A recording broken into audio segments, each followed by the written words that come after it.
ಕೇಂದ್ರ ಕಾರಾಗೃಹದಿಂದ 3 ಸಜಾ ಕೈದಿಗಳು ತಪ್ಪಿಸಿಕೊಂಡೋಗಿರೋ ಬಗ್ಗೆ ಮಾಹಿತಿ ಬಂದು ತಕ್ಷಣ ನಾನಾಯಿತು ಮತ್ತು DCP ಮತ್ತು ಇತರೆ ಅಧಿಕಾರಿಗಳು ಮತ್ತು ಪ್ರಿಸನ್ ಅಧಿಕಾರಿಗಳೆಲ್ಲ ಸ್ಥಳಕ್ಕೆ ವಿಸಿಟ್ ಮಾಡಿ ಪರಿಶೀಲನೆ ಮಾಡಿದ್ವಿ ಮತ್ತು ಪ್ರಿಸನ್ ಅಧಿಕಾರಿಗಳು ಏನಿದೆ ಸಂಬಂಧಪಟ್ಟ ದೂರಲ್ಲಿ ಇಡ್ತಾ ಇದ್ದಾರೆ.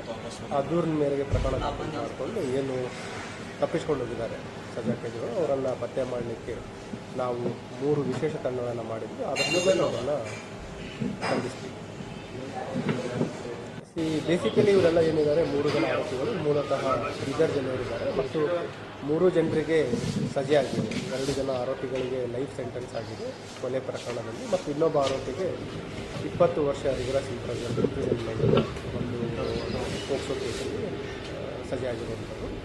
3 ಜನ ಮೂಲತಃ ಬೀದರ್ ಜಿಲ್ಲೆಯವರಿದ್ದಾರೆ ಮತ್ತು ಒಂದು ಏನು ಬ್ಯಾರಕ್ ನಂಬರ್ 5 ಇತ್ತು ಅಲ್ಲಿಂದ ಇವರು ತಲೆಮರೆಸ್ಕೊಂಡಿರೋ ಬಗ್ಗೆ ಮಾಹಿತಿ ಇದೆ.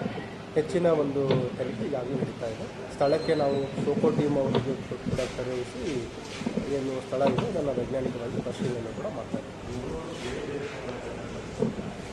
3 ಏನು ಆರೋಪಿಗಳಿದ್ದಾರೆ 3 ಜನ ಕೂಡ ಬೇರೆ ಬೇರೆ ಪ್ರಕರಣಗಳಲ್ಲಿ ಭಾಗಿಯಾಗಿರುವಂಥದ್ದು. ಅದರಲ್ಲಿ ಕೆಲವು ತಯಾರಿ ಮಾಡಿಕೊಂಡು ತಪ್ಪಿಸಿಕೊಂಡಿರೋ ರೀತಿ ಕಾಣ್ತಾ ಇದೆ. ಅಲ್ಲಿ ಹೊಸ ಪ್ರಿಸನ್ ಕನ್ಸ್ಟ್ರಕ್ಷನ್ ಅದಕ್ಕೆ ಬೇಕಾಗಿರುವ ಒಂದು ಏಣಿ ಅದನ್ನು ಬಳಸಿಕೊಂಡು ಏನು ಮೇಲ್ ಹೈ ರೈಸ್ ಕಾಂಪೌಂಡ್ ವಾಲ್ ಇದೆ ಅದರಿಂದ ಜಂಪ್ ಮಾಡಿ ತಪ್ಪಿಸ್ಕೊಂಡು ಒಂದು ಏನು ಬ್ಯಾರಕ್ ಇದೆ ಸೆಲ್ ಏನಿದೆ ಅದರಲ್ಲಿ ವಾಶ್ರೂಮಲ್ಲಿರೋ ಒಂದು ಬಿಲ್ ಕಟ್ ಮಾಡಿ ಆ ಬಿಲ್ಲಿಂದ ತಪ್ಪಿಸ್ಕೊಂಡು ಹೋಗಿದ್ದು.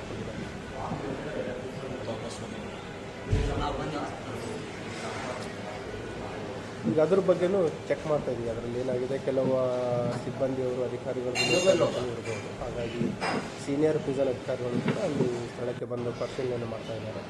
ಯಾರ್ದಾದ್ರೂ ಅದರಲ್ಲಿ ನೆಗ್ಲಿಜೆನ್ಸ್ ಇದ್ದರೆ ಕೂಡ ಅವ್ರ ಮೇಲೂ ಕೂಡ ಕ್ರಮ ಕೈಗೊಳ್ಳಲಿಕ್ಕೆ ಸಂಬಂಧಪಟ್ಟ ಅಧಿಕಾರಿಗಳು ನಿರ್ದೇಶನವನ್ನು ಕೂಡ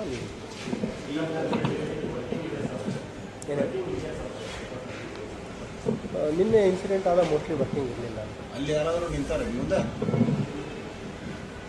ವಿಶೇಷ ತಂಡಗಳು 3 ವಿಶೇಷ ತಂಡಗಳನ್ನು ಮಾಡಿದ್ದೀವಿ. ಒಂದು ಟೆಕ್ನಿಕಲ್ ಅನಾಲಿಸಿಸ್ ಮಾಡಲಿಕ್ಕೆ ಮತ್ತು ಸುತ್ತಮುತ್ತಲಿನ ಪರಿಶೀಲನೆ CCTV ಫುಟೇಜಸ್ಗಳನ್ನು ಮಾಡಲಿಕ್ಕೆ ಮತ್ತು ಫೀಲ್ಡ್ ಇಂಟೆಲಿಜೆನ್ಸ್ ಕಲೆಕ್ಟ್ ಮಾಡಲಿಕ್ಕೆ ಕೂಡ ನಾವು ಹೇಳಿದ್ವಿ. ಮತ್ತು ಈಗಾಗಲೇ ಏನಿದು ರೇಂಜ್ DIG ಅವರಿದ್ದಾರೆ ಮತ್ತು SP ಬೀದರ್ ಅವರಿಗೂ ಕೂಡ ಮಾಹಿತಿಯನ್ನು ನೀಡಿದ್ದೀವಿ. ಎಲ್ಲ ಕಡೆ ನಾವು ಎಲ್ಲ ಆಯಾಮಗಳಲ್ಲಿ ಈಗ ನಮ್ಮ ತಂಡಗಳು ಕಾರ್ಯನಿರ್ವಹಿಸ್ತಾ ಇದ್ದಾರೆ ಮತ್ತು ಆದಷ್ಟು ಬೇಗ ಆರೋಪಿಗಳನ್ನು ಏನು ತಲೆಮರೆಸ್ಕೊಂಡಿದ್ದಾರೆ ಅವರಿಗೆ ಬಂದಿದ್ದೀವಿ. ಕನ್ಫರ್ಮೇಷನ್ ಇಲ್ಲ, ಸುಮಾರು ಮಾಹಿತಿಗಳು ಬರ್ತಾ ಇದೆ. At this stage it is too early to